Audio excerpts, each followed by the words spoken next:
Hello and welcome to the MLB DFS on the RotoRadar Podcast. I didn't realize this because we were talking beforehand, but Jared, you need to turn on your mic, sir. But in the meantime, while you're trying to turn on your mic, I can talk about how last night went. Almost was a disaster, was very close to being a disaster, but luckily ended up going Blake Snell on FanDuel. Even after kind of talking ourselves off of him on the show, decided to go that way to make up for salary concerns and all that. And there you go. You're here for us now. Thank goodness. We decided to go Snell. Worked out really well for us on FanDuel. Top 10% finish. Was a really good night. Fell short on DraftKings because of the fact that Luis Garcia got hurt and some other things too. Our hitters didn't necessarily come through as much as they should have, but still a good night. Felt really good on the call. A lot of calls. I got two of my home run props right. I was like plus 7.5 units on the night with Bo Bichette hitting one and Kyle Schwarber hitting one. So really good night for me. Really good night for you. You killed your BVP shit, man. So congrats to you. And how are you doing on this fine Tuesday afternoon? Yeah, doing well. I guess it's time for me to. I guess I don't have to go completely 180 on this. Obviously, Garcia getting hurt ruined my entire take of the night. Yeah. But we kind of discovered after the fact that for DFS purposes, it made 0 sense to go the route of paying up for pitcher. It just kind of really were restricted on what you could do. So that's kind of how things went. But yeah, in terms of BVP, it was fantastic. It's been a while since I did clear this much. Usually we're, one batter away from a big night. And last night, the play of the day ended up not working out. I know. Chapman was the only one that disappointed, but awesome nights from Mookie Betts. I'm glad that the Dodgers over the Padres worked out for me as well. Yeah, you killed that take. Still, I mean, Padres scored a lot of runs, and I guess the final thing I wanted to say is maybe, last night was just the night that Snell needed, and maybe he's back on track there. So, but yeah, I think we had a lot of really good calls yesterday. The only one being Garcia just getting injured, so we'll take that any day. I think that he also got really lucky that Hae-Seong Kim hit that home run in the sixth inning, that 3-run Sure. bomb. I don't think Yeah. they would have brought him back out if it was a tied game. So, a little bit of luck involved in the good start, but still a good start nonetheless. Today, we have a humongous slate on the docket, 12 games to talk about. We got some cores, we got some big wind games, we got a little bit of rain put in the slate too. So, got plenty to talk about, got plenty to go through. Let's start going through it, man. Yep, absolutely. Today's slate locks at the normal 7:05 time window. Hopefully, finally, we don't have as much rain to talk about, but I know that it'll come up in a little bit of these games and maybe even the most important one. So let's go ahead and start talking about this first game, which is going to be the Cleveland Guardians and the New York Yankees. Right now, the Guardians are coming in as a plus 138 underdog on the road behind BB. Cole for the Yankees minus 164. It's Garrett Cole day. 7 is the total for this game. There's a small chance of rain. I think it'll just sprinkle here and there. But the winds are blowing out to left center here at 10 to 12 miles an hour. Yankee Stadium should produce a lot of really awesome potential for offense here. So the first thing that I wanted to bring up, mentioned it was cold day. We've had this. It's literally deja vu from a couple weeks ago. And that's how we start the slate off, because I think we're right away just getting into the hottest take of the day and fading Garrett Cole. Yeah, 100%. Not interested in the Garrett Cole spot whatsoever. On top of the fact that this Cleveland team just does not strike out. We've seen it happen before. We saw it the last time he played against Cleveland. He still had a good start, right? But 34 FanDuel points, not enough to pay off this 11K price tag. And I could see him sitting around that 30 to 40 mark again today. And if that's the case, I'm not interested in this spot for Garrett Cole. And I think you're right. I think the field will probably flock to him. Maybe they don't. Maybe they go a little bit cheaper to get some of the bats that they really want today. But I'm not interested in this Garrett Cole spot whatsoever. And I feel like the field is always interested in a good Cole spot. Well, they're never going to just, it's so far gone from the thought of even having a conversation that I feel like it's just something that if we know and we have a good feeling about things, like, yeah, obviously he can always go out there and get you 55, 60 fantasy points. But I can't get there today. So especially not even the wind in general, just take the Guardians as a whole. And I guess the other part of this too, I know it says he's a minus 164 home favorite. But with the way your team's playing, no offense, this is really not a good spot. It just isn't. I don't think that you can guarantee the win here. No, I completely agree with you, man. I think this team's playing like garbage. I'm going to talk about Tanner Bibby on the other side. I think this kid's a stud. I mean, he has all the stuff to be a stud. This is one of their like top prospects. This is an MLB top prospect. So like this guy had a really good first start, and I think he's geared up to have another really good start here against the Yankees, who are batting terribly. They're going to get Harrison Bader back in the lineup, which I don't think is that much of an upgrade offensively. I think it helps the defensive side a ton. He's the best defensive center fielder in the league right now, in my opinion. But I think his offense isn't all that great. So I'm not scared of that. And him coming off a long stint of being away, too, means that he's probably going to be a little bit cold. We saw that with Tatis to start out. We've seen that with a lot of hitters to come off these big injuries from the offseason. So, I kind of want to pivot to this Tanner Bibby spot and say this is a pitcher that I really like today. I mean, the wind is a little bit concerning, but like he had a really good start against the Rockies. He has plus stuff all the way around. His fastball is electric. His slider is really freaking good. His command is elite for the stage that he is at in his career. This is a really good pitcher, man. He could have a little bit of walk trouble throughout his MLB stint up in however long he stays up in the majors, but like I don't think that should be a concern with this Yankee team. So I really like this Tanner Bibby spot. I think it's fantastic. I think it's a really good GPP option.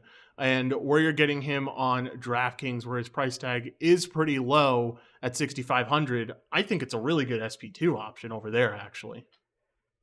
Yeah, I think that paying, I mean, you're going to get him at a price tag where he's going to be cheaper than a lot of the bats that we're interested in today. Mm-hmm. So, I mean, or the same price. So, like, that's what you're going to need in order to get things in the right direction. And you have Coors a little bit priced up. We'll get to that and that game in general. But on a 12-game slate, with a lot of really, really good offenses in play. And, we're going to have a spot where we're talking about the Blue Jays again. Coors, like I said, Mets, Padres, Twins, all in good spots. They have expensive bats. Rays. There's a lot of interesting teams to talk about. So I wouldn't mind going down here. And again, I think the biggest thing that we need to just remind ourselves in is that even though the Yankees can be a dangerous team to target at any point, you're still getting them at one of the lower points of the season that they're going to be in all season. So Yeah. Regardless, with injury, with everything else included, they're still missing some of their top offensive pieces, and they're forced to play guys that aren't as good. So I think it's taking advantage of a spot where knowledge is key. And if they don't have any major league stats or much to go off of, I know he has, a small 23 plate appearance sample size, but I can guarantee you that people won't even think about this.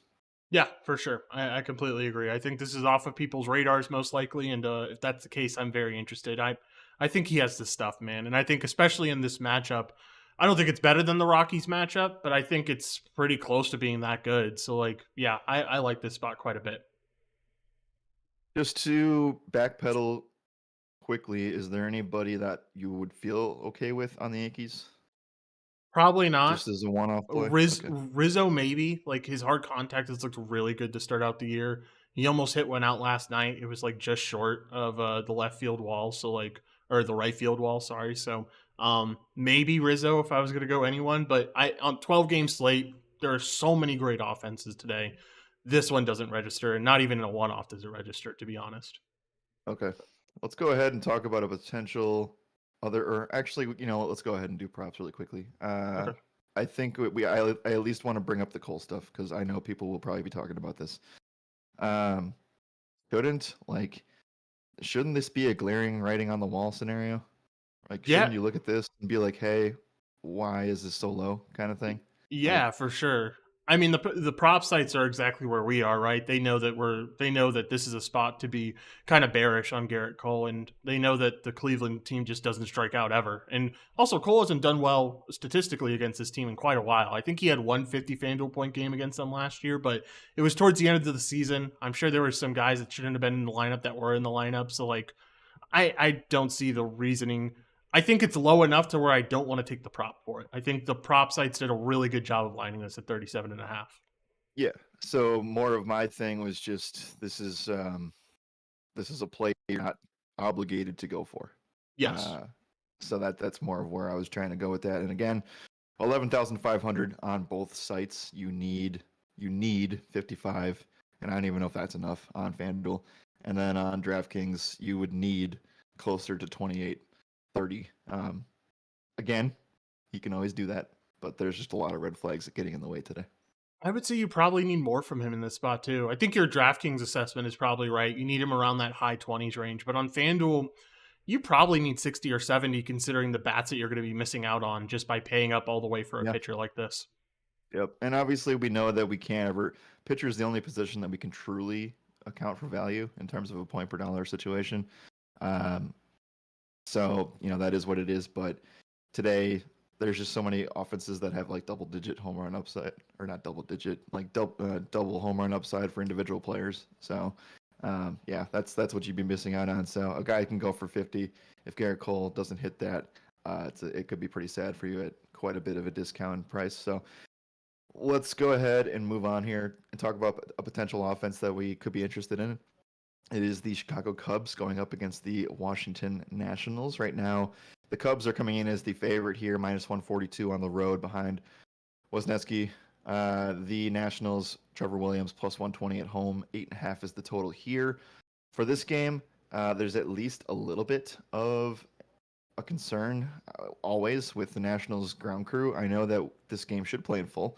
There's a little bit of a precipitation chance early, so maybe there's a slight delay, but we never really know what the Nationals grounds crew is going to do. However, I do want to bring up that while it doesn't really look great on the entire team implied total thing or at least they're far down the list in terms of just where they're at for the Cubs, 4.9 implied total, because you have so many teams that are in the low fives today.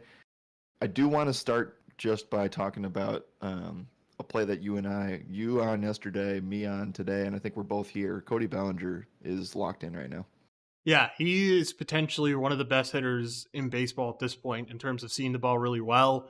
He's also doing a really good job of stealing bags. He stole a bag against a lefty yesterday, which I didn't expect him to do, but was a really good game for him. And he's just been uber consistent as of recent. So with him being this locked in, Williams not being very good against lefties, I can certainly see it happening.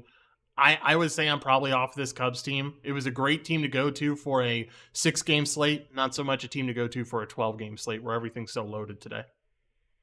Okay. He also, I think, just lines up really well with Williams, just him in general. The thing that's going to get people a little bit off or maybe disinterested is the fact that they are most likely going to have quite a few righties in here, and I think Williams is competent enough to handle that today. I was just interested in the fact that, this season, the strikeout rate for Williams is under 10%. Bellinger is really not striking out to right-handed pitching. He's just, again, like I said, seeing the ball really, really well. And you also have to factor in that Nationals Park has wind blowing out towards right at 10 miles an hour. So you might not find yourself getting there in a top plays for DFS scenario. But I do think that I'm quite interested in going in the prop direction with him. So we'll go there when we finish this game. Yeah, for sure. We can definitely talk about that. Let's talk about this Nationals team. Wozniacki has not been good. He's potentially one of the worst pitchers on this slate. 5.47 xFIP, ground ball rate really low, hard contact really high. Is there anything you like here? Like I would like to take a lefty. I guess my question is always who to take on this team when you want to take a lefty. I guess Keibert Ruiz would be an okay catcher option. You can certainly go to Luis Garcia if he gets the 2-hole again. Candelario's an okay option, but I feel like these are all okay options and maybe some good savings plays at best. Yeah. The walk rate's also been bad to lefties too. So, some of that makes some sense. Not a load up spot. Although I do think that this game in general could shoot out, depending on how things go. Garcia, maybe as well, for more of a contact guy. He's not striking out. The ground ball rate's definitely high, though. So, but Wozniacki's not really, that's kind of non existent to him. It's just Washington, man. I don't really know what else to say about it than that. And maybe Candelario is an option too. That's kind of it, though. I think that they'll, unless we get a drastic difference in their lineup today, I'm not interested. Yeah, I can get behind that for sure. I guess the only thing we really need to look at here is a Cody Bellinger prop number, maybe Ian Happ as well, and that's kind of it. So I know that it was 10.5 fantasy points on Underdog, and he had a 2 like just 2 even hits, runs, RBIs today. Looks like they're kind of scared to put anything up for Mr. Bellinger here, but Ian Happ has, his stuff isn't great either, so maybe it's just a stay away. Yeah, it just might be. All right, let's go ahead and move on here and talk about the next game, Toronto-Boston. Right now, the Blue Jays are -132 on the road behind Yusei Kikuchi. Tanner Houck for the Red Sox +112 at home. On the money line here, 9.5 is the total. Was one of the more exciting games to watch yesterday. Looks like we could be in a similar spot today. 50 degrees at Fenway. Winds blowing out just like yesterday, 10 to 12 miles an hour towards left center. And we already spent the majority of the day talking about Toronto and how good of a spot they were in. Obviously, Springer scratched, giving everybody else a jump up in the lineup today or yesterday, and it worked out for a few guys in that lineup. Kind of wish that they had done a little bit more with what they were given. But, we'll take what Bo Bichette brought us, and we'll go back to the well today here. These bats are going to be expensive, but it does feel like it's necessary. Certainly feels like a decent spot. I don't know if I agree with necessary. I think there's some good, better stacks that I like a little bit more. We're going to get into one come up this next game with Minnesota, but I think it's a good spot for this Toronto team. I don't really know how to judge Tanner Hook. I think the big thing for me is that ground ball rate is a little bit worrisome. It's all the way up at 53%.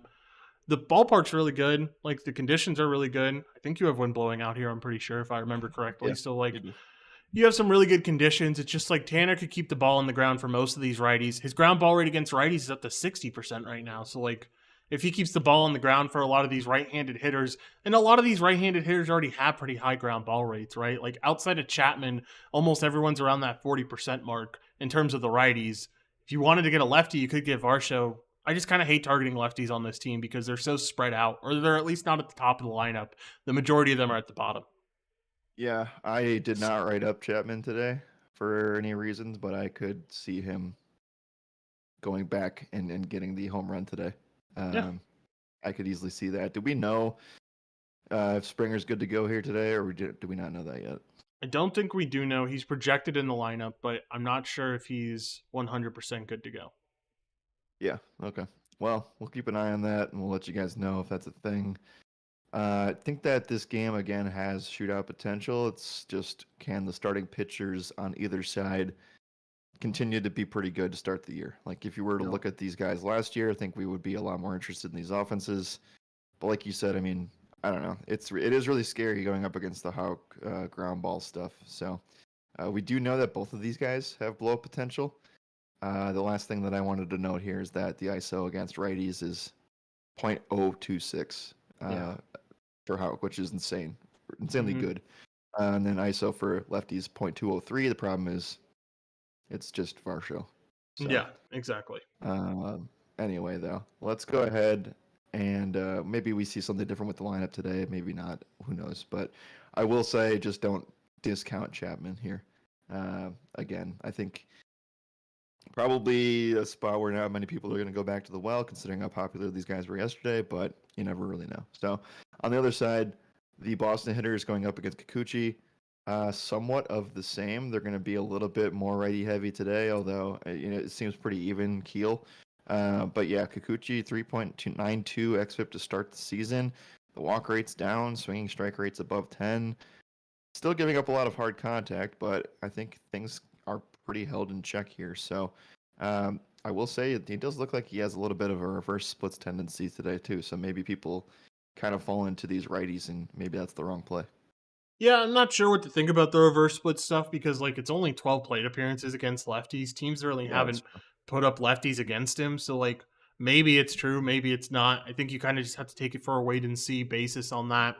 If you were going to take a lefties, Devers has been really good in terms of his power against lefties. So I wouldn't mind going there. If you wanted to take a righty, I really like Justin Turner here. His hard contact numbers just say that these numbers have to improve at some point for him. His hard contact's all the way up at 50% as of right now against left-handed pitchers. So Turner, good option. Outside of that, I don't know, man. I think this game, like you mentioned, has blow-up potential. I can't really stat-wise identify the guys that I really want from this one, though. And that kind of just leaves me in a spot where happy to stay away when there's other spots that are so much better. Yeah, I like the Turner spot. It's kind of where I stop. I hate playing Rob Snyder, so I'll gladly stay away from that one. And then the lefties, I think we're in a really good spot yesterday. We were kind of like back and forth on the whole Barrios thing. Lefties ended up coming through yesterday, so we'll kind of address that the next time that Barrios is on the mound. So anyway, though, I like Justin Turner, I like Matt Chapman. Outside of that, I think that you could find reasons to fade Toronto here. And again, like we say every single day, the live implied total thing kind of just puts to light how interested these people are going to be on these teams. And today might be a little bit different. For what it's worth, also, last point here, we can talk about props for those two hitters. The differential in the actual points themselves has definitely gone in Toronto's favor today. Not sure how much we want to think about that, but it was 35 points from open. Wow. Yeah. I don't know how I want to judge that. I think I'm just not going to, probably. In terms of props, I don't think Justin Turner has anything on the board. We were talking about Chapman too, right? Chapman only has a run prop on the board, so like that's we don't get anything for either one. Happy to stay away. Okay. Just checking last thing on underdogs, see if there's anything here. Chapman's got a 2 hits, runs, RBIs, number 8.5 fantasy points. Either of those are okay. Turner's single, not the best on underdog. Yeah. So let's go ahead and move on here. Talk about the next game. It's going to be the Minnesota Twins and Chicago White Sox. Right now, the Twins are coming in as a minus 176 road favorite behind Joe Ryan, Michael Kopech for the White Sox, plus 148 at home. 9 is the total for this game. Weather in Chicago at guaranteed rate. Beautiful with all things considered for what it's been this week. 50 degrees, winds blowing out towards the right at 18 to 20 miles an hour. This is obviously a huge wind spot for these bats. And I think that, you mentioned it earlier, so I'll give you the floor on the Twins here. I think that they are, a fantastic option. And if Coors wasn't on the slate, you could make cases that they are number one today. There are so many things pointing to this being a really good spot, and there's one big red flag that I have on my radar here. So let's talk about the good stuff first. Kopech is easily the worst pitcher on this slate. 5.59 xFIP. The hard contact's up to 59%, which is absurd. We don't see hard contacts this high usually. So he's given up the long ball. The ground ball rate's decently low at 37%. His home run per 9 is the highest on the slate at 2.8. So he's been giving up the long ball like crazy. You have the wind blowing out for these lefties pretty easily. I really love Max Kepler in this spot. I think he is far and away one of the best hitters that you can take on today's slate. The power is there. The ground ball rate is solid for him so far this year. This is a spot that he sets up perfectly for against Kopech. He's had a home run against him before as well. I really like Max Kepler. And then all these other lefties get really freaking questionable because all of them have high K rates. You have Polanco at 31%, Larnach at 29%, and you have Joey Gallo at 32%. That's the only thing Kopech does well against lefties, is that K rate being at 30%. So that K rate could really screw you over. You could see all of those lefties that I just mentioned end up striking out just in bunches. The one positive that I will mention is that this White Sox bullpen has been utterly garbage to start out the year. Easily one of the worst in terms of, I think the only team that's worse than them is, I don't think I know off the top of my head, and I don't have it in front of me. I'll pull it up later. But regardless, Giants, yeah, it probably is the Giants actually at this point. This White Sox bullpen has been garbage. They've given up 20 home runs. That Files is the second worst in the MLB. They've given up 7 home runs to lefties. That's 5th worst in the MLB. This is a really good spot for these lefties. Again, that strikeout concern really worries me. I think Kepler doesn't have to worry about it as much. His K rate's relatively low, but all those other lefties have great strikeout chances. So I don't know. I'm kind of back and forth. I really like Kepler. I might get a mini stack of this Minnesota team, maybe 3 people at most, but just be cautious because you can definitely just see them golden sombrero here and you're screwed on the night because you can't really get zeros from your hitters today. Right. Well, I mean, we did just see teams always fail in some spots like this. Like the Brewers just did it on Sunday. Yeah. Getting 2-hitted by Jose Suarez of all people. So it's bound, it happens from time to time. But I think the spot sets up really nicely. I guess I want to just touch base on 2 points here. The first one being Are you concerned at all that the lineup has Kepler batting sixth in it? Is that a concern for you? No, I didn't see he was Yeah, batting sixth. I thought he was yeah, batting it leadoff. just came out. That sucks. Who's batting leadoff? It's going to be Buxton leading off today. So what are their left? Oh, hold on. So Polanco's in the So the other top. point, the other point I was going to make was I think Polanco needs to be considered here pretty heavily. Yeah, his K rate kind of sucks this year, but I think it's just early woes. Honestly, he came in a little He bit late just, off. yeah, I think he's played 10 games this year, something like that. Yeah, so I think the Polanco spot's good. I think the Larnach spot's really scary, but like with the K rate, but he has the hard contact stuff to make this work. I could see him getting a hold of one here. He also, so like the way that Kopech strikes out hitters is he has this fastball that's in the high 90s, right? It's a really good pitch. Not a lot of these lefties strike out to that pitch, though. They don't have very high whiff rates. Polanco has a 14% whiff rate against fastballs at this speed. Larnach only has a 23% whiff rate, which isn't the best, but isn't the worst necessarily. Kepler has 18%. Joey Gallo strikes out to this pitch a ton, though. So I think he has a real chance of striking out a lot today. But outside of that, I could see all those other three lefties doing extremely well. So maybe you do end up going 2-4-6 here and then just going Polanco, Larnach, and Kepler. Yeah, I like the Polanco spot. I wish their lineup was better because that would really push us over the top. I don't know why they didn't put Kepler in the one. That was very, very silly of them. Yeah, I guess he's still. I can't even say he's still a number 6 hitter. He's still cheap, is what I was trying to say, and he's on the road. And hopefully he gets that fifth at bat. I think that's what we want today. Yeah, for sure. Okay. I will have to say that it kind of takes this team down just one peg, probably. With that, definitely. So that's concerning. But let's talk about the other side and talk about Joe Ryan because we're still trying to find the pitcher today that we really want. Obviously, Garrett Cole for us is going to be a fade. And even if we don't even have any issue giving that information out for free because people will probably think we're crazy. So Joe Ryan, though, has been elite at times this season. I think the only spot where things did not work out for him was against Boston, and he still had a good outing. The strikeouts just weren't there. So against Chicago, a team that we have been targeting, I think that he at least needs to be taken into consideration, although I will say the wind is scary in the spot. Officially, Tim Anderson looks to be back as well, which is kind of a downgrade, but not too many lefties to worry about. Yeah, not too many lefties to worry about. I think that's the biggest benefit for him, right? Because his K rate against righties is elite so far this year. It's at 34%. Him only having to deal with three lefties, and only one of those lefties is really like a solid lefty. Benintendi's been very meh this season. Yasmani Grandal has been okay at the catcher spot, but not great. I think it does provide some upside for Joe Ryan. I think I'm still off of this spot. We're not at my pitcher yet. We'll get to him here pretty soon. But yeah, I think the Joe Ryan spot is just okay. It's not great. I think the wind is probably, if there was no wind here, I'd be more enticed, but that wind is what really scares me off of it. It is terrifying. The only play that I like in this entire game from a prop standpoint, I can maybe get behind Buxton Fantasy always because of the steal upside, but I wasn't going to bring that up. It was actually going to be Jorge Polanco. I do like the 1.5 hits, runs, RBIs there.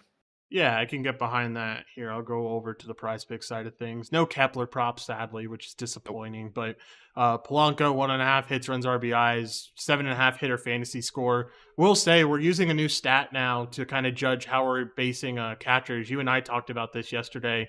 There's been a lot of data put into it. It's what was it called? I can't believe I forgot it already.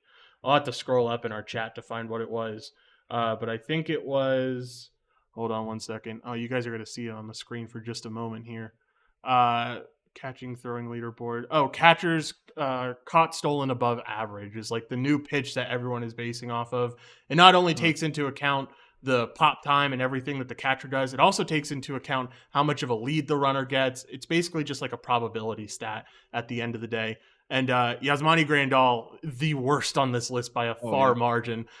He is not a very good catcher when it comes to throwing guys out. So Kopech does have some heat, which is definitely scary, but Polanco has that speed. Buxton certainly has that speed. We know that. So both of those guys set themselves up for some steals today that could potentially pay off those hitter fantasy scores for you.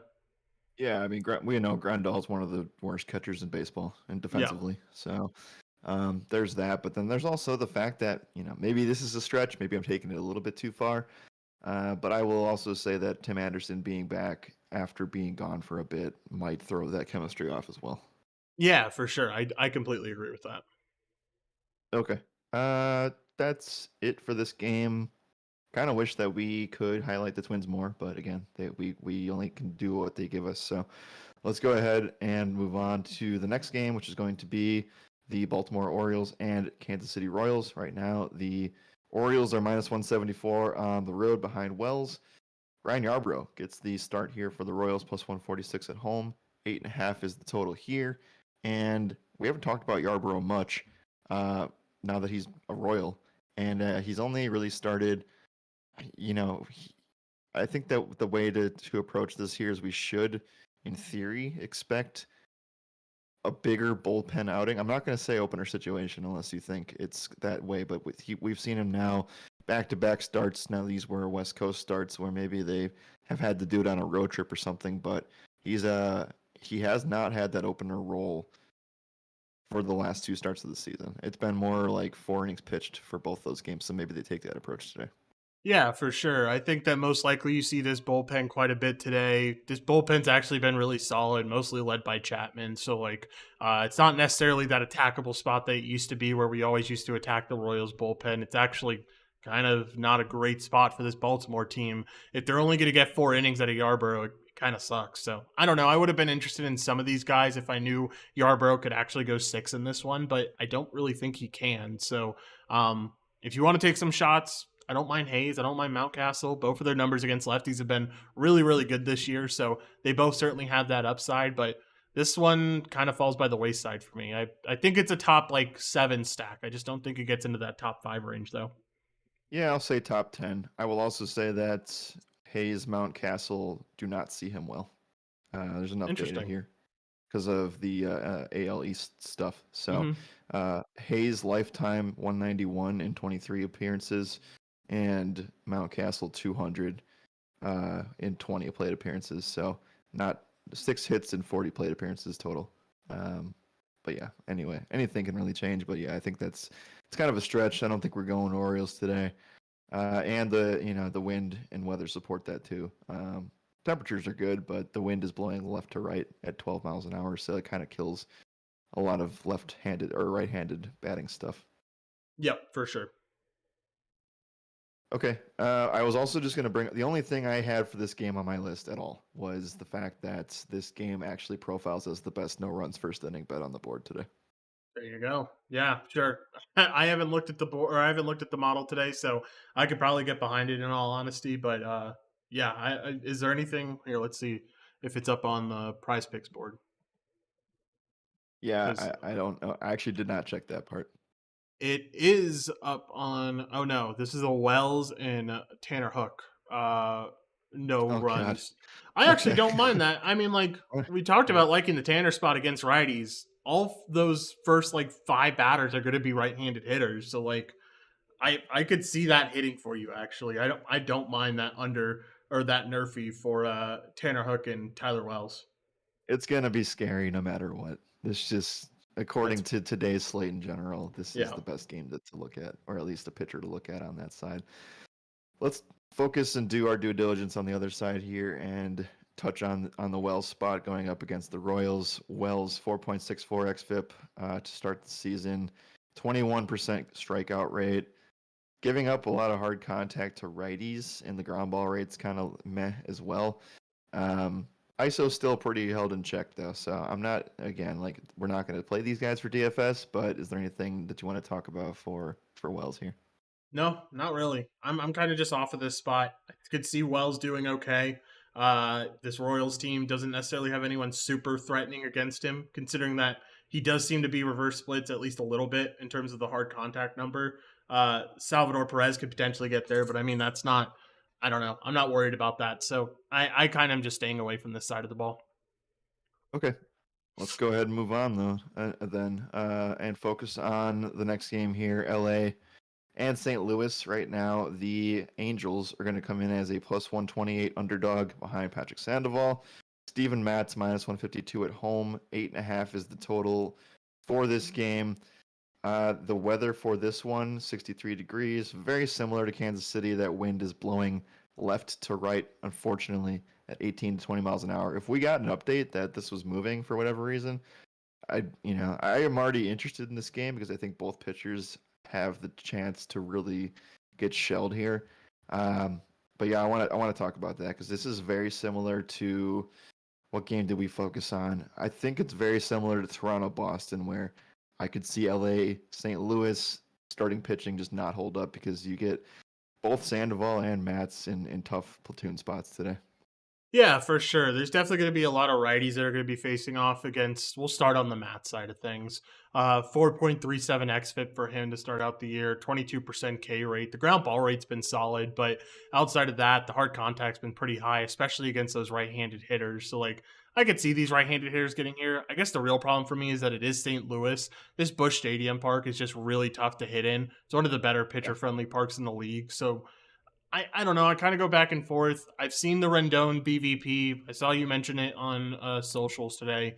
Um, I get a little bit scared about that. I would love to know exactly when those games happened because both of these guys have been around for a really long time. I wouldn't be surprised if those BVP stats are from like 5 years ago at this point. Yeah. Well, I mean, in terms of how many plate appearances, it has been a sizable plate sample size, and maybe it goes back. Well, it probably most certainly goes back to Rendon being on the Nationals. Mm-hmm. Uh, I don't know. I mean, where was Matt in New York? So there's quite a bit of history there too. But still, I think that you can still take into account where maybe City Field in some of those games it's still pitcher friendly. So I don't know. I think that there's something to say about that here, and maybe I don't know. I'm kind of just hoping that history repeats itself, and it doesn't even have to result in a home run. I think the best bet on the board for him is 1.5 hits, runs, RBIs. I'm not really interested in stacking the Angels necessarily for DFS or playing them because I don't think that they're there. I don't think that they're the best offense or anywhere close to it on today's slate. So those were individual plays. I think Renfro has some upside as well, and I guess the Trout spot for how expensive he is. Not going to be interested in playing that spot for DFS, but we know that there could be some steal upside. So that's a long-winded way of saying maybe when Rendon's up that there's a stolen base taken on him and he's able to get that RBI in. Yeah, for sure. I could see it happening. There's plenty of guys that can get on before him that he could end up scoring in and get that RBI and hit numbers. So I don't mind it again. I just don't think it's the best number out. Or I think it's good. I'm a little worried about that BVP, but I understand it. It's definitely solid BVP at that. Let's talk about the Sandoval side. He's priced pretty high considering that like the numbers aren't all that great this year. He's not 4.8 good. xFIP, Yeah. K rate at 17%, the walk rate's at 10%, the hard contact, the ground ball rate's good, but in the hard contact rate is okay, but those K and walk numbers are really bad. Um, there is some indications that should improve. Like his swinging strike rate almost matches his K rate at this point. So just the matter of fact that that's the case, I could see this being a spot where I don't know. This St. Louis team is pretty good against lefties, so it's hard to get a read on what exactly to do here. I'd love to hear your thoughts and see where your head is at, maybe. Yeah, I would. I mean, so the first discrepancy is that DraftKings is more down to earth on this price tag. That's 7,100. Definitely not a play on FanDuel. I would say we'd have more of a talking point to play Sandoval or have interest here if this was any other team in the MLB outside of St. Louis. So For sure. that's where I lean with that. I don't want to play some of these. I don't really want to play anybody here. I guess the only ones I'd really be interested in would be either Goldschmidt or Contreras. I'm not even really that. I mean, Nolan's fine again too, but I mean, this is purely like a 2, 3, 4. You can maybe talk about these guys in props, but I don't really feel like it's 100% Yeah. viable in DFS either. Like this game, like I said, I mean, I'm gonna go back. I contradicted myself. I think that it could have blow up potential, but if the wind was blowing out, this would completely change the game. Yeah, for sure. I agree. All right. Yeah, I don't have much to say. I think that like both of these teams, the best hitters that are on the board are also the most expensive and highest priced in terms of just action that you want to get. And so, with that being said, it's just a spot where there are too many teams above them to be interested in. For sure. Do we want to touch base on anything here? I guess again to reiterate, like the play that I wrote up for the BVP play of the day was 1.5 hits, runs, RBIs for Rendon. Trout's got the same thing. I don't know. I'm kind of interested in Patrick Sandoval giving up more than 2.5 earned runs, but outside of that, I don't really have much else to add. Yeah, I'm gonna need you to go solo here, Jared, for just a moment. I've got someone at the door, so I will be right back. Yep, no problem. For the Cardinals, just to touch on that quickly, not much here. I wish they had a little bit more of an option. Like Nolan Arenado, getting him at 6.5 hitter fantasy score is somewhat enticing, but again, the walks on Prize Picks get you 2 points. So I'm probably just going to end up sitting this game out. And since we have 12 games on the board, we still have to get to at least 3 or 4 of the best games on the slate. So let's go ahead and move on and start talking about this next one and the second half of the slate. For those of you who are watching, we appreciate it. Feel free to give a like and subscribe to the channel in this video. If you have any questions, we are watching the chat, so we're going to talk. We talk about DFS plays for each game, and then we go into the prop section and talk about some of the selections that we like on the board. So let's go ahead and focus on this back half now. Arizona and Texas right now. The Diamondbacks are coming in as a minus 154 on the road here behind Zach Gallen. As the favorite, the Rangers plus 130 at home behind John Gray. 8 is the total for this game. First of all, I think the game sets up pretty nicely, just in general. No weather to worry about here. Globe Life should most likely have that roof closed. So, regardless, I still think this is an interesting spot for both sides.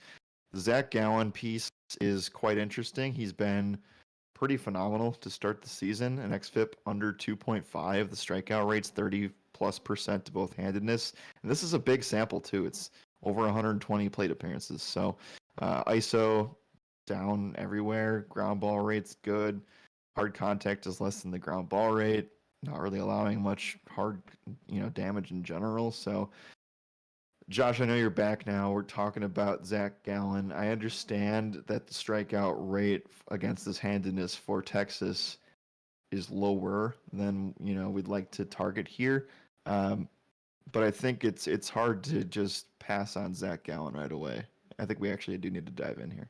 This guy has been a stud. I mean, this is now, I think, a total of 14, 20, it's like almost 25 plus innings where he hasn't allowed an earned run. Over those 25 plus innings, he's had almost 40 strikeouts.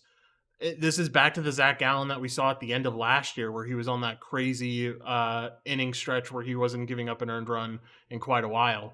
Yeah. This is, I mean, he looks phenomenal right now. The main problem is that like this Texas team is really good against right-handed pitchers. Fourth best in the MLB. Their K rate's around 22%, which isn't bad, isn't good. It's just kind of mediocre. They're just really good at hitting the ball though against righties. So like I go back and forth, man. And he's been an elite pitcher.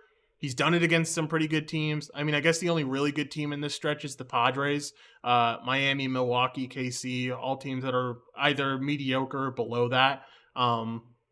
I go back and forth, man. I could see the upside to it. I could certainly see the downside to it, though, too. So I think it's a great GPP spend. I think it's a mediocre cash game spend. Yeah, if the price tag was 9,800, this would be a guy we'd be playing most likely. DraftKings, I don't mind the price at 10K. I think that's interesting to take a look at. Quality start in 4 straight, got the win in 4 straight. I don't think you can necessarily guarantee the win here, but I do think it's a spot where he should be able to go 6. I do at least worry that if you don't get close to 8 strikeouts, that you probably won't be able to pay this off. So I guess that's a different a kind of a factor I'm concerned about. But yeah, outside of the Dodgers and Padres at the beginning of the year, the dude's been locked in. Yeah. Maybe it's a home road thing. I mean, I know the Miami start was on the Could road, be. but like It he could did be. a lot worse in that road start compared to these home starts. This is another road start, so maybe we see him regress a little bit here. I don't know. If it's a home Well, road thing, something to keep an eye out for when he is in a home start. I've been so excited to play Gallon, and then I saw he was playing Texas today, and I was like, "Fuck, I can't play him here, but I'm gonna play him soon. I know I will. I'm gonna lock him in at some point." yeah, last thing on that point. We know that Chase Field is like at the bottom of the park factors as of right now. Very very pitcher friendly. And then I can't remember exactly where Globe Life sits, and I think that the roof's going to be closed today. So, again, I think that there will be plenty of times to do it. I don't know. Today the price tags just kind of keep you off of it, so it's kind of where that stands. I don't have any interest in Texas bats, but we should at least touch on how many lefties are going to be on the board against John Gray here, because there might be something to look at. Yeah, for sure. There definitely are going to be a lot of lefties. My favorite pitcher of last year has turned into somewhat of a bum this year. It seems like the xFIP is not good at 5.79. The K rate is not good at 16%. The walk rate is extremely high. Ground ball rate's been okay, but the hard contact he's been getting lit up on somewhat. So lefties are tearing him apart. I could certainly see there's going to be a decent chunk of lefties in this lineup. Where's I'll Corbin? tell you. I'll tell you. Well, um, okay, wait, hold on. I gotta count this again. I forgot how many hitters they usually have. One, two, three, four. Okay, so there's gonna be six lefties in this lineup. Who are you asking for? Corbin Carroll. Where's Corbin Carroll? Is he injured right now? Looks like he's not in right now. Sad. Where's let's go see. Oh, he has a knee injury. That's why. Is he on the IL? No, he's just not in the lineup. It would have been fun to see Yeah. Corbin Carroll in this one. Regardless, any of these lefties could smash here. I definitely like Pavon Smith. The guy's numbers has been insane to start out the year. Good hard contact, low soft contact. The ground ball rate's a little bit worrisome, but the weighted on base average look good. The ISO looks good. If I would go to anyone, it's going to be him. But I just kind of want to get lefties here if I can.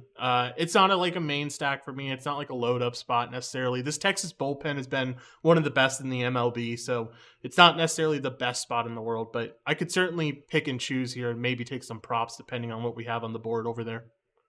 Yeah. Last thing to note here: Ketel Marte made the BVP list today. He Ooh, there you is go. 13 for 31 lifetime.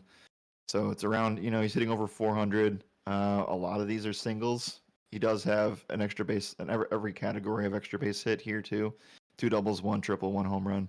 Uh, so there is blow up potential in that specific spot, but I don't know if it's a team kind of situation. I think that they could score like 5 to 6 runs and go over their implied total, but I think that you just kind of have to pick and choose your spots here, and it probably just doesn't grade out as the best Yeah, for sure. or even top 5. I think they're probably like 6 or 7 for me. Um, but yeah, I mean, do we even want to touch on Diamondbacks here? I guess we probably could in props.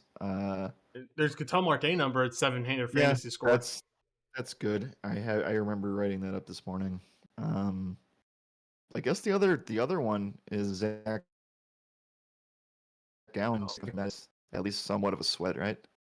Yeah, I feel like you're potentially, I mean, like if you're buying into the home road splits, I feel like you're potentially taking the under on that 40 and a half, Okay. just hoping that he might not get there. This Texas team hits well at home. They open the roof here. I don't know if you mentioned that earlier, but the roof Oh, is going to okay. be open in this one too. So um, maybe you're taking the under there. I don't know. It's risky. You would only take it in like a 5 pick, but maybe it works out for you. Okay. Are we good here? I don't really want to touch on anything else. No, I don't want any Rangers. I'm not going to, even if I am a little bit worrisome about the Gallon spot, I'm not going to take any hitters against him. I'm fine with moving on into my pitcher spot finally that we can get to. All right, we got 5 more games to go. This next one's going to be San Francisco and Houston. Right now, the Giants are plus 164 on the road behind Anthony Desclafani. Astros minus 196. The home favorite here behind Brown. 8.5 is the total for this game.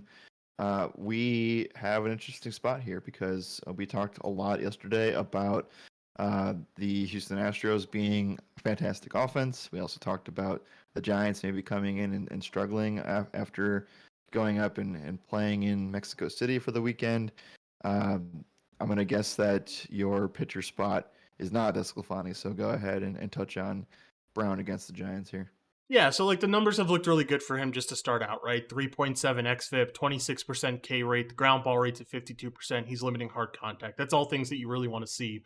He's actually been better against left-handed hitters than right-handed hitters. This is the same exact type that we had with Luis Garcia yesterday. Obviously, didn't work out because he didn't end up playing, but lots of lefties are going to be in this lineup. Most likely 5 of them. The bottom end lefties are really not that good at hitting, especially against righties. Brett Wisely has 15 at bats so far and doesn't have a hit against the righty. So, kind of getting into some free square territory towards the bottom of the lineup. This team is a relatively good team against right-handed pitching. I think the really thing that banked it in for me was hearing Jock Peterson's quote yesterday saying that the travel from Mexico City to this game was one of the most taxing traveling things he's had in his whole career in the MLB, which is an insane thing to say considering, they go to Canada all the time. I mean, maybe not this team, but like I'm sure he's been on the Canada trip to go play Toronto, and he says that trip to Mexico City back here was the most taxing. That's crazy, man. So I think this series really did weigh down on this Giants team. You had multiple of these Giants hitters talking about it yesterday. Maybe they got some good sleep. Maybe they feel a little bit rejuvenated today. But you throw in the fact that I think Hunter Brown has a good chance to go deep, considering that we saw that bullpen come in really early due to Luis Garcia going down. They're going to have him go pretty deep. We've seen him have the ability to go 7 innings before. I like this Hunter Brown spot a lot, man. I think it makes a lot of sense, and I think this Giants team is still struggling from that Mexico City series. Yeah, I mean, I didn't think it was like when we talked about the spot yesterday, we talked about how much of a difference in park factor and just the travel and all that other stuff. I didn't expect it to be level 11 like Jock Peterson said, but I think that still carries over to today. It probably carries over the whole series. I mean, they're basically handing Houston a series win here, essentially. So yeah, I don't mind I think that Brown's really, really solid here. You look at the only spots that he really struggled, and it was against Atlanta and the first start of his career, essentially, right? Like it was it a first start of his career? Yes. In Detroit? Yeah. Yeah. So lots of pressure there, obviously. But since then, you take a look at the other 3 games, and Texas isn't a slouch. And that was when Corey Seager was in the lineup, and Tampa Bay, not a slouch team either, and he got the win. And Tampa, has like 5 losses on the season, so yeah, I think that he's feeling pretty good about himself, and I'd be willing to write off all of the times where he's underperformed this year so far. So yeah, I think the spot's really solid. You're just hoping that he gets over 5 strikeouts and gets that quality start today. Yeah, exactly, 100%. Also, no Brandon Crawford in the lineup. He wasn't playing yesterday either. He got hurt, so they and no Yaz either. They lost Yastrzemski because of a. Oh yeah, that's right. They did. Yeah. He had I mean, quad injury or something. Yeah, Yaz already struck out a lot, but now they just are replacing guys with even higher K rates than before. So, Yep. I would say the only guy I'm worried about probably is Lamonte Wade, who's just been on fire. But other than that, I mean, Hunter Brown's just not giving up hard contact to lefties either. So it's a good spot for him. Yeah, for sure. I want to talk about this other side too. I don't know if you saw the Mauricio Dubon stuff yesterday. Oh yeah. You mentioned it to me. You mentioned liking Mauricio Dubon on the show, and I was like, he played for the Giants. There's a revenge narrative here, and it was real. He even said after the game yesterday that he felt like he wasn't treated the right way over with the Giants, and that he feels like he's in heaven now with Dusty Baker. And so hearing all that, I know the numbers don't necessarily line up. This is one of those spots where you just kind of got to go with your gut. I'm really tempted to just play Mauricio Dubon once again today. He's in the 1 hole. If he's going to keep killing this Giants team, I'm very interested. Right. Well, if he gets on base, he's stealing. Yeah. Like there's an extra motivation factor here, and we know that Bart's just not up to speed yet. Yeah. And also you lose the Crawford shortstop spot, one of the best defensive shortstops in the league. So yeah, I think that's. I remember the Dubon stuff because he was actually a Brewer top prospect, and then they traded him and they sent him to the Giants. So yeah, it's not a full circle event here is certainly something, but yeah, he wasn't utilized on this Giants team at all. And in the spots he was, maybe it wasn't just the best thing. So he also, and the reason we brought him up yesterday was like I just wanted to mention that he had just come off of this massive hit streak, and then he kind of fell short against Philly twice, and he showed right back again, like going 3 for 5 with a double, and just really producing the offense. And I think that just at this price tag at second base, even with cores on the slate, really can't do much better than this. Yeah, I completely agree. There's multiple Astros hitters saying that or not Astros hitters, Giants hitters saying that like he single-handedly beat them yesterday. I think the narrative is so real. I love this spot for Mauricio Dubon. And that's it though. There's no other Astros that I like. Desclafani's a pretty good pitcher so far this year. 3.1 xFIP, really good ground ball rate. Hard to target against him. Would say the only thing is he's giving up a decent chunk of power to righties, so maybe you could get a Bregman in there with his low ground ball rate. Maybe he's able to get things going, but that's as far as I would go as that mini stack that I just mentioned. Yep. Okay. Let's go ahead and I guess I want to just check on Hunter Brown here.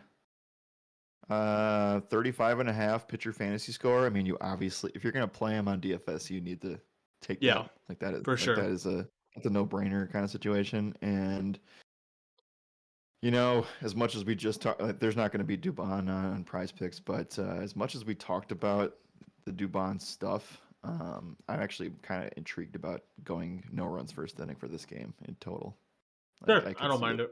I could definitely see it. Yeah, I don't love it. I just could see it happening. Definitely, for sure. All right, go ahead and move on here.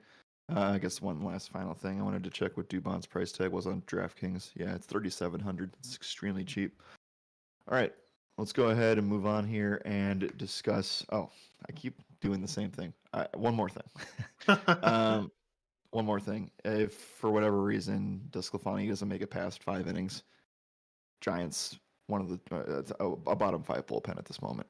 So yeah, maybe for sure. Like Dubon could end up getting there later. And this whole team, I mean, that's what the whole team did yesterday, right? I mean, they just ended up getting to this team really late. Yeah. That's where a lot of the runs came from yesterday. So could definitely just see it all play out once again here. And Desclafani's most likely not going complete game. So yeah, it can certainly work out for you either with the Desclafani stuff or with that Giants bullpen. All right. 4 more games to go here. Milwaukee, Colorado. The Coors game is next.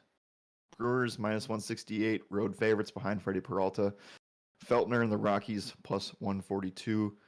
At home, 11 is the total for this game. And unfortunately, we don't have this Coors game without talking about some weather. So there's rain going on right now and possibly still going to carry through the first pitch. I know that the Coors Field grounds crew is one of the best in baseball. They deal with so much weather fluctuation all the time. I think that the late start is very much in play here, and Kevin Roth does agree with that, kind of reading word for word what he's posting in here. So I don't think that this game has a shot of getting postponed, but I do think that we could see a later start here to try to get in. And if it plays clear, this is a really strong spot in terms of weather. 64 degrees, 11 miles an hour out to right center field. So yeah, let's start with the Freddie Peralta pitching spot, because I think that the Rockies are going to come in as not a non-factor of sorts. Like I still think we should really consider them, but Peralta has had his ups and downs to start the season. Had a really strong outing against Detroit. I think that he has stuff to bring to the table here, but I fear that some of his off-speed stuff's just not going to work in this spot. Problem is he's not throwing a lot of his off-speed stuff, right? So like he's throwing the fastball 53% of the time to lefties, 53% of the time to righties. He has a slider going against righties. He has a mix of a slider, changeup, curveball against lefties. So like I mean, yeah, the other 50% of the time it might not end up working out all that well for him. I guess I just had to throw it. Yeah, he could just definitely go very fastball heavy in this game. And if that's the case, I don't know what to do here. I will also say this Rockies team, like Vegas got this spot on. They just haven't been hitting that well to really deserve to have that high of an implied total. Milwaukee's had a pretty decent bullpen. I don't know. I don't see a lot that I love here. I guess if I'm taking someone, I'm looking for guys that can hit that fastball really well. Not a lot of lefties hit that fastball really well on this team, though. McMahon hits it okay. Blackman hits it okay, but these are all okay numbers. These aren't great numbers. So I'm kind of just back and forth on the Rockies. I feel like they're not really as much of a must-play situation as they should be. Yeah, I will give a shout out to Chris Bryant. Um, it looks like he sees the spot the best in terms of the pitch type, and these guys go back to NL Central days, so maybe that's a little bit inflated because of Chicago Wrigley weather, but that's kind of it. So again, I think this is a spot where people maybe I'm looking too far into this, but I don't think the Rockies are necessary at all. Like I think you could actually pitch Peralta and feel halfway spicy. decent in tournaments, but the weather is still scary, and he could still get blown up more than he should in that scenario. Yeah, or delayed. I mean, worst case scenario, right? Like Yeah, they start the yeah, game, they end up sure. delaying it. I don't think they botch it like that. That's a very Nationals move, not a very Yeah. Coors move. So I doubt you see it, but you never know. I'm interested to hear your take on these Brewers, man, because I've kind of been back and forth on them too. Because Feltner's someone who is very reverse splits. This goes back to last year. I really worry that you guys load up lefties today, and that would scare the heck out of me. So I like Willie Adames. I like Contreras. I like Anderson. I like Weimer at the bottom of the lineup. I like Brosio if he makes the lineup. But I kind of want to see where these guys end up in terms of the order, because if you guys go lefty heavy at the top, it kind of sucks in all honesty.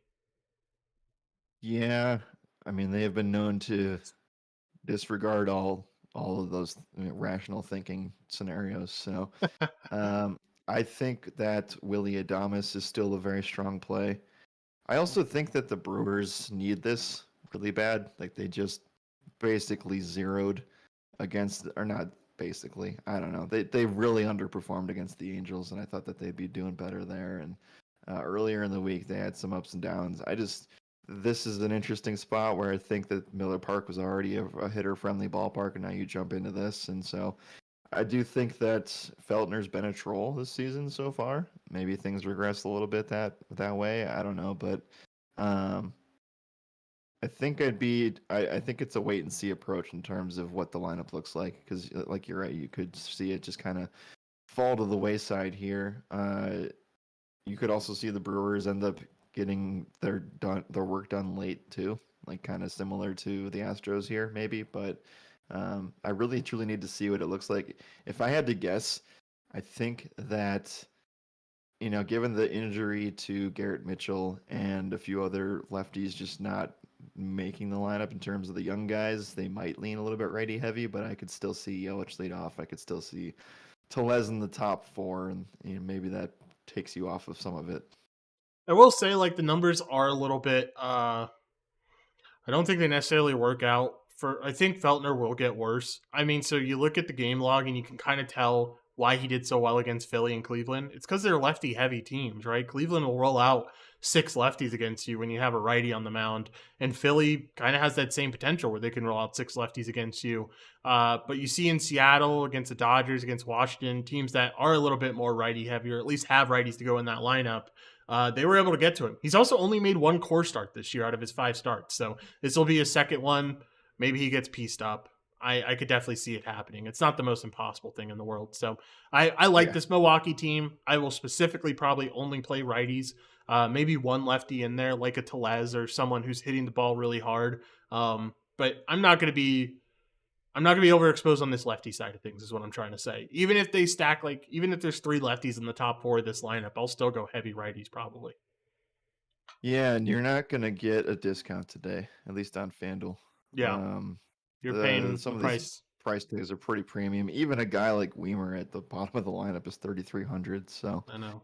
the only bat that's even a kind of a pay down, besides Owen Miller, is Jesse Winker, who again is another lefty that could be at the top of the lineup. So yeah, not great. You truly have to bank on them being a number 1 stack if you're gonna go heavy here, Yeah, which has its ups and downs. We'll see. I So think you can. I mean, like, so I would have said it would be the Twins, but like that lineup fuck up is so disappointing there that I feel like they definitely got downgraded. After that, we haven't really talked about a lot of stacks that we love. Like, thought I was going to get a lot more excited. And, we still have Philly in LA at the end of the game, at the end of the slate. So we can talk about that for sure. And there's some other ones in the end at the end of the slate too that are definitely interesting. But I could definitely see Milwaukee still being your number one stack, even with that lefty concern. I'm just really interested to see what that lineup is going to end up looking like. Okay. I don't have much other anything else to really say. We have to kind of just wait out that lineup today and go from there. But yeah, all right, let's go ahead and move on. Unless you want to touch on any props here, I think that's I think Yelich is probably still in play because of the fantasy score. I think other than that, I think you just kind of have to wait and see where some of these guys sit. Willie Adames at one Not and a too half much total offered either. bases. Yeah, it's solid. That's solid. Yeah, I think I like that. Joey Weimer at 1.5 hits, runs, RBIs. Should be guys in front of him that he's able to end up hitting in, or he gets the top of the lineup. And one Right. thing about this Rockies team is that they don't have a lot of lefty relievers. So maybe those left-handed bats end up getting to the bullpen at the end of the day. That is true. Okay. Let's go ahead and move on and discuss the next 3 games here. Seattle, Oakland is next right now. The Mariners are coming in as a -136 money line favorite behind Miller. It's a battle of the Millers, and you're going to get the other one at +116 for Oakland. 8 is the total for this game. Wind's blowing out to left at 12 miles an hour, but that kind of just doesn't really do much considering the park factor here. No real rain to look at. Maybe there's an in-game delay, but I think that everything should play through. So what are we truly looking at for this game? Honestly, it does feel like a pretty big snoozer if I had to just put one sentence on it. Yeah, I kind of agree with you. I'm not really interested in all that much. Will be interesting to see how Bryce Miller makes his MLB debut, but he's coming from Double A. This could definitely be a spot where he doesn't pitch all that well, but it's Yeah. Oakland. Like, I don't really love anything for them. Tough spot, man. I really like Mason Miller. I think the stuff is there. The K rate has looked electric to start out. He's given up a lot of damage though, so I don't know. I'm kind of back and forth. I think some of these righties could end up doing pretty well against Miller, against Mason Miller. I just realized they both had the same last name, so got to differentiate them here.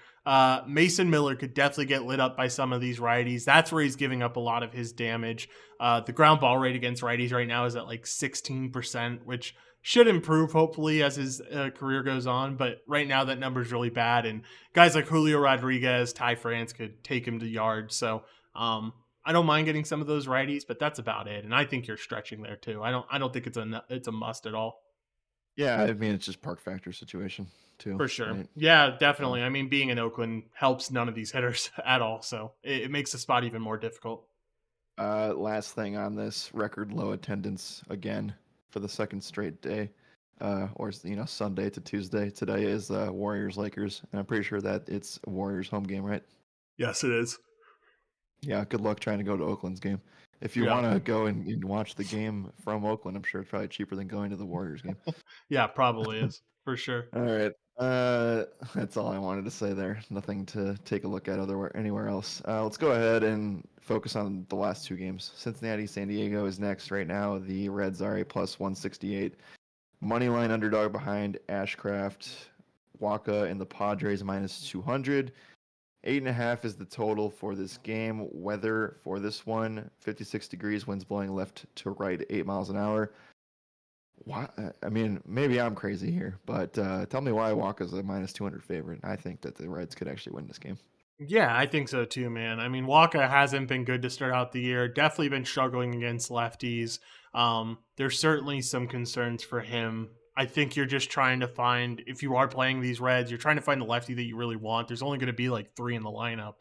And I think that could Okay. be potentially the reason why he does at least somewhat decent here. Um, I don't know. I don't really like the spot in all honesty. You had the park factor as well geared in there, and it's just going to be a tough spot to fall in love with. Yeah, I don't really have much more to add to that. I was just saying, like in general, I could see a scenario where Ashcraft's halfway decent and they end up winning. So again, I don't have much more to add to that necessarily. Jonathan India is always a hits runs RBI candidate, so maybe you want to go there. But again, it's not it's not a clear spot, and the park factor sucks. So let's go ahead and talk about the other side and talk about Ashcraft here. 5 xFIP to start the year. Kind of wish that the K rate was higher. You wish the swinging strike rate was higher. Walk rate was lower, but he has been really serviceable in the ground ball department. 55% around that to both handedness and limiting hard contact. Does feel like there's a little bit of reverse splits tendencies here. Obviously going to go up against a tough Padres lineup that did piece up yesterday. So do we, I don't know. I think the biggest takeaway that I want to just bring up in general here, don't think the Padres are a top 5 stack. No, not at all, man. I mean, he's just going to ground ball them to death. His ground ball rate's so solid at 56%, 58% against righties. And the worst thing is that most of these Padres have relatively high ground ball rates. You have Soto up at a 50% rate so far this season. Machado, the same thing. Bogart's at 46%. So the heart of your lineup has a lot of ground ball outs written all over it. With that being the case, I'm kind of out on this one. I'm not really interested in Padres today. And you factor in the park factor. I wonder if they're feeling the stuff that the Giants are feeling as much, because it doesn't really seem like it so far. I mean, they had a Not good night really. last No. night. There was no comments on it. So I don't know. Maybe see that set in a little bit more today than it did yesterday. But I would just probably stay away here. I have no interest. Well, I think the biggest difference is that one team was home and one team was away after that Yeah, series. that's a So good point. who knows? Who knows? But at the end of the day, I think I'm even more bullish on, because I was bullish on the Padres underperforming yesterday. Didn't really work out, but relative to my take, it worked out. Today, I think the Reds win. That's how confident that I am. I like it. A slight win, but Yeah, still a win. I So like it. Solid. no props here. No point of trying to No. get this spot. Last game on the slate is a really fun game to talk about. Philly and the LA Dodgers right now. The Phillies plus 134 on the road behind Strom. Urias for the Dodgers a minus 158. Money line home favorite. 8 is the total. Weather for this game, really nice. Yet again, 58 degrees. Winds blowing out towards center in Dodger Stadium. Should make for a really, could be an awesome night for bats on both sides. So let's talk about the Phillies here, who are going to have a couple narratives. Number one, Trey Turner, revenge game in Dodger Stadium. Number two, the return of Bryce Harper is expected to be today. And this is my favorite stat of the entire show, Josh. So hopefully you haven't seen this yet. But it is from Codify Baseball on Twitter. They say that Bryce Harper had Tommy John surgery and completely recovered from it, and an Oakland A's starter has not won a game in that time span. That's funny. I like that. That is a top 10 stat, I think maybe all time podcast wise. That's a fun one. Yeah, this is going to be interesting, man. I mean, Turner had the revenge spot yesterday, right? He did okay. He got a single, didn't really do that much, but this is certainly a better spot against the lefty. I know his numbers don't show it this year, but like the hard contact's up at 46%, the ground ball rate's down at 31%. I think it's only a matter of time before he gets the luck factor involved and gets a little bit of positive regression here. So I like this spot for Trey Turner. I also really like this spot for the lefties. Urias is a pure lefty reverse splits pitcher. He does a lot worse against those left-handed bats. So maybe you end up potentially considering Bryce Harper. I know he's coming back from the injury, but you're getting some decent discounts on him. I don't mind going there. I think the better spot's going to be Kyle Schwarber, though. His hard contact stuff has been elite. I don't think you have to worry about him striking out in this spot. The ISO looks really good. The weighted on base average is a little bit iffy, but he's just hitting for power. So like you have a lot of home run upside with Schwarber. And I like this Phillies team. I like both sides. I mean, Dodger Stadium, already a very hitter-friendly park. You have your Rios come in with a home run per 9 all the way up at 2, which is relatively high. I could see this Philly team having some fireworks tonight. And I don't mind going there. I think it's a solid top 5 stack. Probably bottom of the top 5s, but still a top 5 stack. Yeah, question. Does Tommy John actually really affect an offensive swing? I don't think so, because it's like a throwing That- motion. That's Like kind of what I figured as well. yeah. So That's there's why they're that. moving him to first, so he doesn't have to throw the ball anymore, or not as Right, much. right. I mean, if they absolutely had to, he could DH for a while too. Yeah. But I'm sure they don't want to play to Schwarber defensively. So, Hmm. yeah, we'll see. We'll see how it goes there. But I think that Harper is always a guy that we can count on when the lights are bright. So this is definitely a spot where that can happen. And wouldn't it? It would be just a Bryce Harper moment in general if he hit a home run in his first game back in LA. Like Yeah, it just for sure. just would. So, getting that early is something that I'm interested in. Turner, I think the spot's really solid for him there in terms of just overall against lefties. He's one of the best on the team. So there's that too. Yeah, for sure. I think that Trey Turner had a 1.5 hits, runs, RBIs too, if I'm not mistaken, in terms of props. But we'll get there when we get there.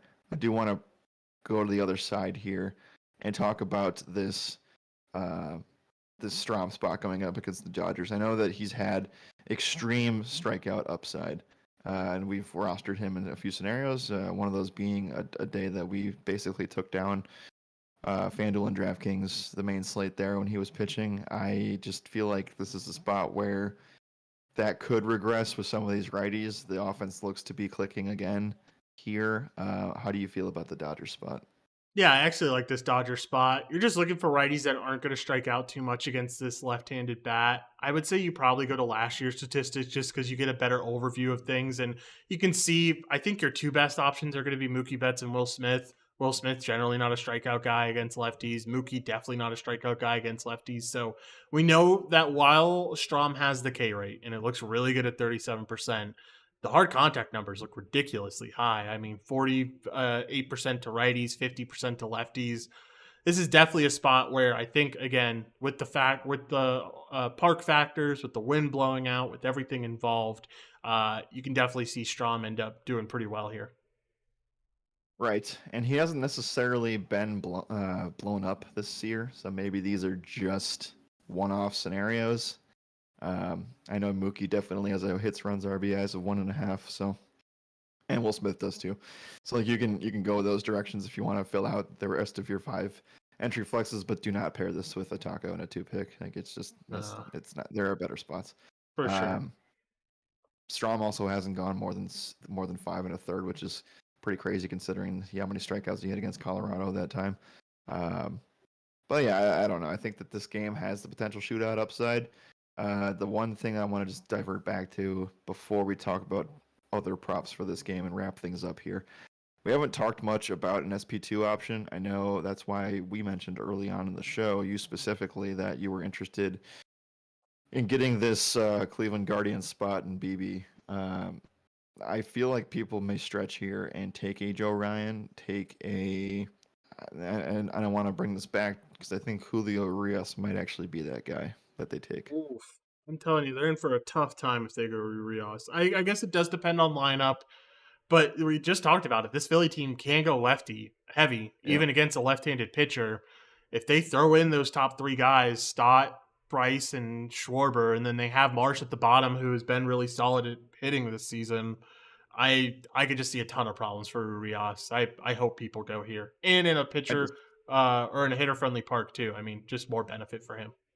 Yeah, I mean, maybe they don't because they're smart enough and they look. Even if a basic box score will tell you that Urias has been terrible in the last 2 games. Those teams, the Pittsburgh Pirates and the Chicago Cubs. So, yeah, just not sure what people are going to do at the SP2 option on DraftKings today, and that's where I think we'll have a big edge because to wrap things up, Josh, it looks like if you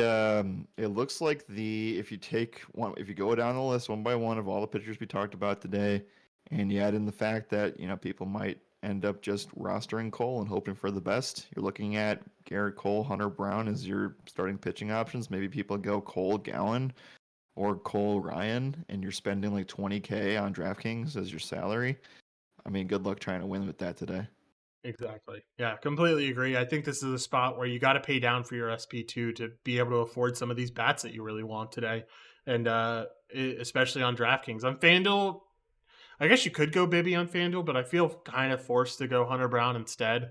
Um, Still, I think you have enough salary saving guys to potentially get there on FanDuel rather than on DraftKings. Can we go over top 5 stacks real quick? Because I think Yeah. we're kind of all over the place. We didn't really like a lot of these offenses, but I want to hear your final top 5. top 5 stacks. When we're done with this, I'll post it in the comments section. I will go Brewers number 1. If the lineup was better, I would have gone Twins 2. But I still am pretty bullish on I'm still pretty bullish on some of the Toronto bets. So I think I might end up going them number 2. Okay. I think it's Brewers, big gap, Blue Jays, Twins. This game sucks. I know this one. That's why I wanted to go over it, because I think it is generally really hard to figure this out today. Okay, I will also. There's lots of one-offs here. I know, because you can take Justin Turner. You can take. I actually think that there are some righties on Baltimore. Like we didn't mention Jorge Mateo, and I know the BVP sucks for some of those guys, but it's still a decent spot. I'll put the Cubs in as my number 4, and I'll put Dodgers in as number 5. Okay, my top 5: Milwaukee number 1, like you mentioned, pretty big gap. I think I'm still fine with putting the Twins there. I think park factor and the fact that the wind's blowing out just kind of keeps them there, even with the shitty lineup. Though they would have been number 1 if they put out the correct lineup today. Next, I'm gonna go. I'm surprised you didn't have this team on your list. I'm gonna go Diamondbacks number 3. I like that stack quite a bit more than I think the rest of the industry will. I think John Gray just doesn't have it so far this year. And then just finish it off with the nightcap. I think Philly number 2 or number 4, and then Dodgers number 5. Okay. And then, like I said, there's just a lot of one-offs here. Yeah. Like Justin Turner is in play. I think that Matt Chapman's in play. I think Mauricio Dubon's in play. Cody Bellinger. And that's kind of it. Yeah, for sure. Completely agree. All right, let's get out of here. Any final thoughts, Jared?